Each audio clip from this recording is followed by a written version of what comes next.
अस्सलाम वालेकुम everyone, welcome back to my channel all in one education. तो आज हम अपना कंटिन्यू करेंगे फाइनेंशियल अकाउंटिंग। लास्ट वीडियो में हमने सॉल्व किया था 2.1। आज हम सॉल्व करेंगे 2.3, जो कि बेसिकली रिकॉर्ड द ट्रांजेक्शन्स वाला क्वेश्चन है। और मैंने आपको बताया था, अगर आपको याद हो, कि ट्रांजेक्शन्स रिकॉर्ड करने के आपके पास दो तरीके होते हैं, या तो आप टी अकाउंट्स बना के रिकॉर्ड कर लें या फिर आप जनरल एंट्रीज बना के रिकॉर्ड कर लें। अगर खाली रिकॉर्ड वाला सवाल है तो मैं प्रेफर करूँगा कि आप जनरल एंट्रीज बनाएं, लेकिन अगर वो सवाल आपको आगे यानी क्लोजिंग वगैरह निकालनी है, ट्रायल बैलेंस बनाना है, तो आप डायरेक्ट टी अकाउंट्स बना सकते हैं, क्योंकि इसमें टी अकाउंट्स में आपके जो है क्लोजिंग वगैरह निकलती है। तो ये बेसिकली ये सवाल खाली रिकॉर्ड द ट्रांजेक्शन है, इसमें क्लोजिंग क्लोजिंग कुछ नहीं निकालनी है। तो 2.3 और 2.4 सेम क्वेश्चन है, दोनों में ट्रांजेक्शन रिकॉर्ड करनी है। तो मैं एक क्वेश्चन जो है टी अकाउंट से करा देता हूँ, एक क्वेश्चन जो है वो जनरल एंट्री से करा देता हूँ, ताकि आपके पास दोनों टाइप की वीडियोस हो जाएं। जो आपको आसान मेथड लगे आप इसको अडॉप्ट कर सकते हैं। बुक के पीछे जो आपको आंसर्स दिखेंगे वो आपको टी अकाउंट्स वाले दिखेंगे। उन्होंने टी अकाउंट्स वाले को फॉलो किया है, क्योंकि आपके जनरल एंट्रीज़ का जो है वो बाज़ का सवाल में लिख कर देते हैं कि उसको जनरल एंट्रीज़ बनाएं, तो वो आपके आगे आएगा क्वेश्चन। ये मैं उसकी एक वीडियो बना चुका हूँ। मुझे चैप्टर याद नहीं है, 4 में था आई गेस। उसमें एक सवाल था कि उन्होंने हमें बताया था कि इस तरह स्टाइल में बनाएं डेबिट और क्रेडिट के। तो चलिए शुरू करते हैं 2.3। Write up the asset and liability and capital accounts to record the following transactions in the records of F. Murray। तो एफ मोरे नाम की कंपनी या बंदे की जो है हमें ट्रांजेक्शन्स रिकॉर्ड करनी है उसके अकाउंट्स में। तो जुलाई 20x7 की ये ट्रांजेक्शन्स है। तो फर्स्ट से स्टार्ट करते हैं। Started business with £15,000 in the bank. तो हमें पता है यहाँ पे कोई सबसे पहली ट्रांजेक्शन बिजनेस स्टार्ट करने की दी गई होती है कि इन्होंने बिजनेस स्टार्ट किया कितने पैसों से। तो सबसे पहले यहाँ पे जो है बैंक में पैसे इंक्रीज़ हुए हैं, क्योंकि इन्होंने इन्वेस्टमेंट की है अपने बिजनेस में। तो मैं यहाँ पे कैपिटल 15,000 लिख देता हूँ सिंपली, ठीक है, क्योंकि इन्होंने कैपिटल में जो है 15,000 चेक के ज़रिए डाले हैं। वो पैसा आपके कहीं गए नहीं है, वो अभी आपके बिजनेस के अंदर ही हैं। और जब भी हमारा कैपिटल बढ़ता है तो हमें पता है वो डेबिट क्रेडिट वाली साइड पे आता है। बैंक के ज़रिए बढ़ा है तो बैंक 15,000। ये थी हमारी पहली ट्रांजेक्शन, जो कि है 1 जुलाई की। इसके बाद आ जाते हैं 2 जुलाई को। Bought office furniture by cheque for £1,200। तो ऑफिस फर्नीचर कुछ बाय किए इन्होंने 1,200 पाउंड की।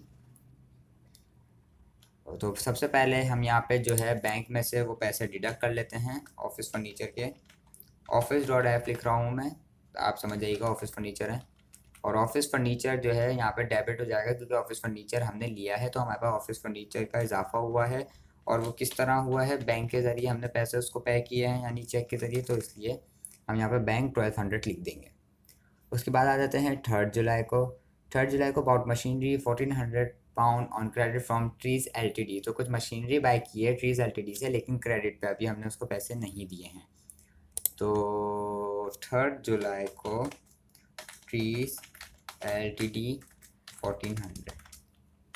देखिए मैंने यहाँ पे ट्रीज एलटीडी 1,400 लिखा है मशीनरी के नीचे, क्योंकि इसको अभी हमने पैसे नहीं दिए हैं, तो इसलिए यहाँ पे जो है हमने खाली उसका नाम लिख दिया है। वरना यहाँ पे सोर्स ऑफ पेमेंट आती है कि किस तरह पेमेंट की है, तो अभी हमने पेमेंट नहीं की है। तो ट्रीज एलटीडी के क्रेडिट वाले साइड पर मैं यहाँ पे मशीनरी 1,400 लिख देता हूँ कि हमें मशीनरी के उसको 1,400 पे करने हैं, जो कि अभी हमारे पे लाइबिलिटी है। उसके बाद आ जाते हैं 5 जुलाई को। About a van paying by cheque £6,010। तो सबसे पहले मैं यहाँ पे जो है बैंक में से इसका डिडक्ट कर लेता हूँ वैन की अमाउंट £6,010। और यहाँ पे मैं एक वैन का अलग बना हुआ है, यहाँ पे मैं इनको बैंक के ज़रिए हमने बाय की है £6,010 की वैन। उसके बाद आते हैं 8 जुलाई को। Sold some of the office furniture not suitable for the business for 150 on credit to D Twigg and Sons. अब देखें यहाँ पे समझने वाली बात ये है, यहाँ पे हमने बेचा है, सोल्ड। तो आप सबसे पहले ये मत समझिएगा कि ये यहाँ पे सेल्स हो रही है, मैं ये गलती कर चुका हूँ। यहाँ पे सेल्स नहीं हो रहा है। सेल्स परचेज वगैरह आपका जब होता है जब आपके पास गुड्स की बात हो रही होती है, स्टॉक की। जब आपको लिखा हुआ होगा सोल्ड गुड्स या फिर बाउट गुड्स, तो इसका मतलब है आपने परचेज सेल्स की है। लेकिन अगर उसके अलावा गुड्स के अलावा कुछ और चीज़ आपको मेंशन की हुई है पर्सनली, कि ऑफिस फर्नीचर है, गाड़ी है, बंगला है वगैरह, तो आप उसको सेल्स या परचेज में लेके नहीं जाएंगे। तो इसकी ट्रांजेक्शन किस तरह रिकॉर्ड होगी मैं बताता हूँ। इन्होंने कुछ फर्नीचर जो है उनके बिजनेस पे सुटेबल नहीं था तो वो बेच दिया है क्रेडिट पे डी ट्विक एंड सन्स को। तो सबसे पहले ऑफिस फर्नीचर हमारे पास से गया है थोड़ा सा, तो मैं यहाँ पे 8 पे ऑफिस फर्नीचर किसको गया है, डी ट्विक को।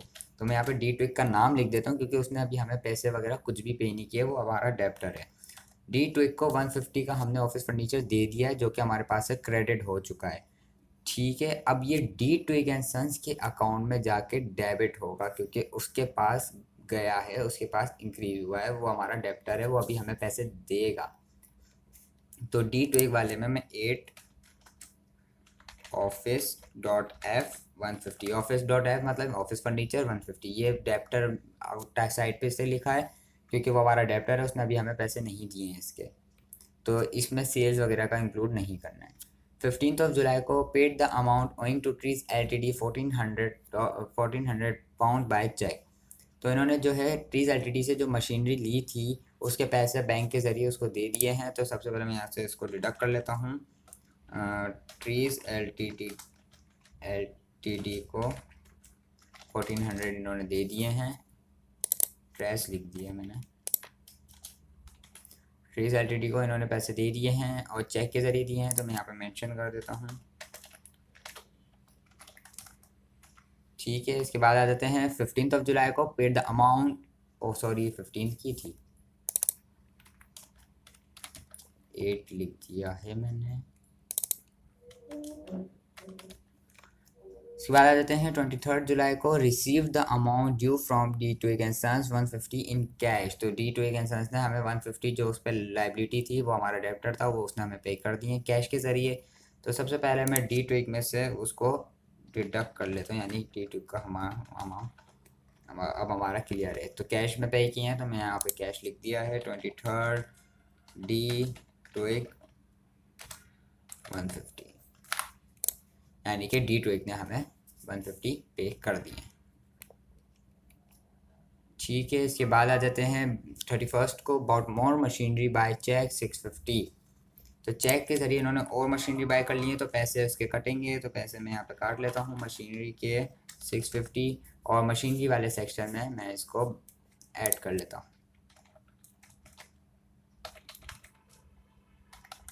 तो ये थी आपकी सारी ट्रांजेक्शन जो कि अब कंप्लीट हो चुकी है।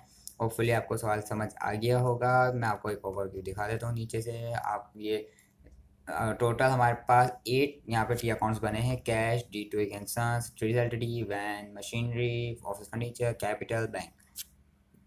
तो अब ये था टी अकाउंट्स वाला मेथड, इसमें क्लोजिंग वगैरह हमें निकालने को नहीं बोला है तो हम यहीं पे स्टॉप करेंगे। इसके अगला जो 2.4 है वो हम जो है जनरल एंट्रीज वाले मेथड से सॉल्व करेंगे। तब तक के लिए अपना ख्याल रखें, चैनल को सब्सक्राइब करें, बेल आइकन को हिट कर दें ताकि जब वो वीडियो है इसका नोटिफिकेशन आपको आ जाए। वो वीडियो भी इंशाल्लाह बहुत जल्द आएगी। तब तक के लिए अल्लाह हाफिज़।